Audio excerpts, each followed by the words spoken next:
Greetings, YouTube. This is Ricky from Ricky K Arts. I wanted to make a quick video addressing the whole Inktober controversy and situation.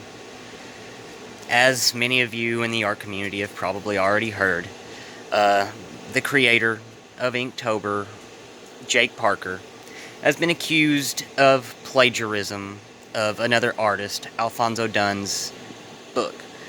And I don't want to go into he did or he didn't. I don't know. I haven't seen the book, and I am by no means a professional artist. But I understand how the controversy could drive some people away from Inktober this year. And I have to admit, even I myself am wondering if maybe I should do a different art challenge this year.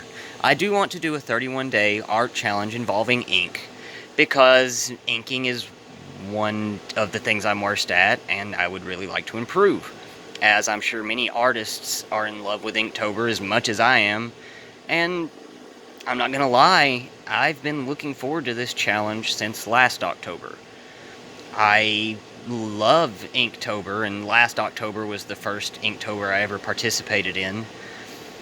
And like I said, this year I really don't know which way I want to go. Based on the evidence I've seen, it does appear that Jake Parker's book is very similar to Alfonso's book. And I understand that in art teaching books, some things are going to come across similarly, but his book seems to be very similar. But like I said, I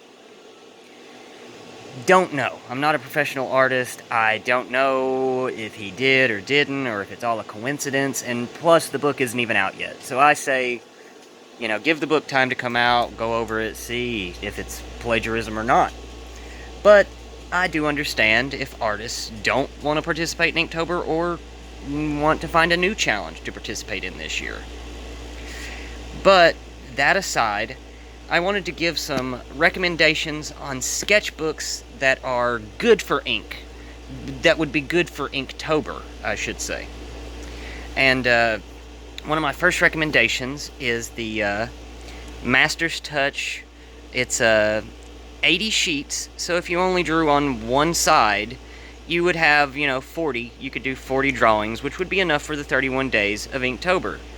The book is $7.99, and it comes from Hobby Lobby. It's their house brand, Master's Touch.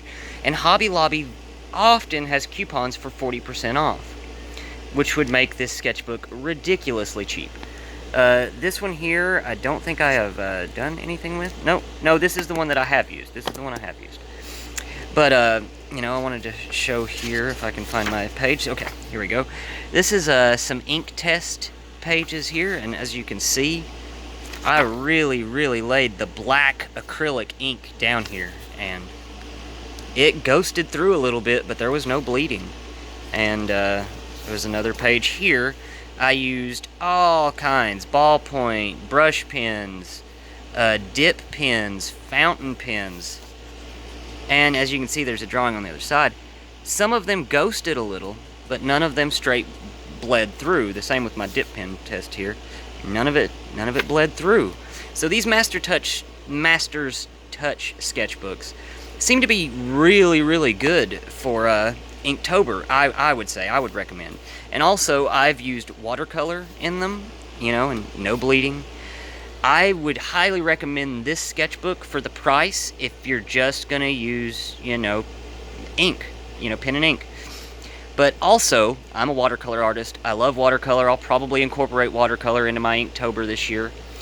I also recommend the Sanford, I think it's the 300 series. Oh God, please forgive me if I'm wrong, but I think it's the Sanford 300 series. I've done a review of this sketchbook on my channel, actually, and it does great for watercolor. As you can see, I've drawn on both sides of the page here. Nothing, hardly any buckling or warping. Well, I mean, there is some buckling and warping, but not like you'd get with others. And, I've got me another one of these, actually, for Inktober. I bought it before the whole Inktober controversy. But I just wanted to put these sketchbooks out there and give my opinion on them. I think they would be great for Inktober. Like I said, there's 80 sheets at 80 pounds. There's no bleed through of any ink that I've found. And you would have enough pages, if you just used one side of the page, you'd have enough pages to do Inktober with 9 pages left. So I think it would be a good choice for Inktober this year. It would give you some room in the back to do like some bonus or extra drawings. Like I said, I'm not sure if I'm going to participate in Inktober or some other sort of a 31-day ink challenge this year. I've actually been trying to think of a challenge of my own. I've come up with an idea in my head of Otakutober. It would be anime and manga based ink sketches for 31 days. And the rules that I'm trying to impose on myself are, I want to do anime and manga characters, but I want there to be prompts. Like say the prompt was music. I would do a drawing based around music with an anime or manga character, or maybe a couple. But I don't want to reuse the character. So if I use a character for one drawing, I wouldn't want to use them in another drawing. Like I said, I'm not sure if that's what I'll do. If I'll do something else. Maybe I'll even participate in regular Inktober. I really don't know. I do know that I'm going to do a art challenge this year, the 31-day ink art challenge. Just with the whole Jake Parker controversy, I really don't know if I'm going to do Inktober. The whole thing last year with him trying to monetize Inktober basically by trademarking the Inktober name and branding it, I wasn't crazy about that. In my opinion, Jake Parker sold out last year when he did that. But hey, I understand. You know, make money whenever you can as an artist. So that, while it irritated me, didn't, you know, make me stray away from Inktober. But this year, with the accusations of plagiarism, I don't know. I like Jake Parker's work, and I do hope that he didn't plagiarize Alfonso's book, but based on what I've seen, it seems like that he very well may have. And like I said, I'm no professional artist. I don't know this for a fact. But anyway, this is Ricky from Ricky K Arts. I just wanted to give my opinion on a couple of sketchbooks that were, in my opinion, good for an ink challenge or just ink drawings in general. And thank you for watching the video. If you would like to like and subscribe, that would be great. Help grow the channel here. And you know, if you're interested in the Otakutober thing, drop me some comments, and you know, maybe we'll work out an official prompt list. Maybe we'll make this an official, you know, October drawing challenge. But anyway, enough rambling. This is Ricky from Ricky K Arts, and thank you so much for watching the video. See you next time.